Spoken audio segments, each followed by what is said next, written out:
I feel like Willy Wonka. Follow me. It's just after breakfast. Joseph Leemaster strolls down a long center aisle inside the sprawling homeless tent. He passes row after row of metal-framed bunk beds draped in a medley of blankets. Some of his 323 new roommates and their 100 companion pets are still sleeping.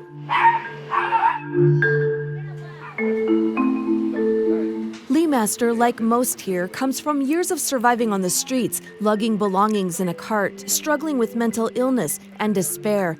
The majority of his bunkmates are over the age of 50. A dozen are college students, 60 are veterans, a few have full-time jobs. Leemaster cuts left and a quick right through a maze of mostly friendly faces and arrives near the back canvas wall to his bottom bunk, bed number 194.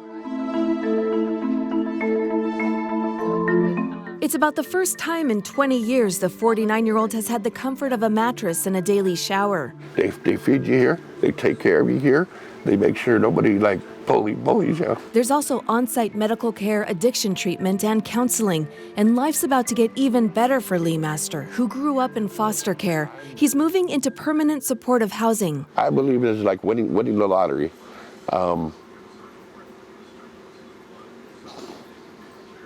Because I've been out there for a long time. Leemaster is one of the lucky ones. Of the 720 people who have stayed at the shelter in the 3 months since it opened, just 42 have moved into permanent housing. When I first heard about it, I did the happy dance, and it made me feel like crying, to tell the truth. His chronic homelessness and disabilities put him near the top of a very long list. These are the folks that have been the most infirm, the most at risk, the most vulnerable. Alpha Project CEO Bob McElroy manages the tent, officially called a bridge shelter. It's one of 3 funded by the city of San Diego. You know, our people live here in peace and in dignity and are so grateful to be inside. The idea is to provide a 3 to 4 month gateway for a majority of people to get into permanent housing, the agreed upon solution to ending homelessness. The subsidized living spaces are usually single rooms or converted motel units with on-site services running about $800 to $1,000 a month.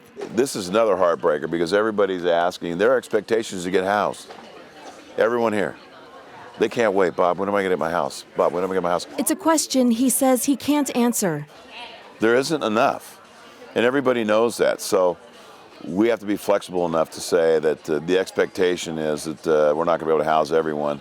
So what do we do next? Whenever possible, people are reunited with family. Those with enough income receive temporary rental assistance, but people without income who are on the list for permanent housing may have an extended stay in the tent. They want something better, but this is way better than the bricks, and so everybody's kind of in a holding pattern. McElroy says, unfortunately, there are also many who will likely never escape homelessness. And there's a whole segment of this population that are so shot out. They need assisted living, which does not exist.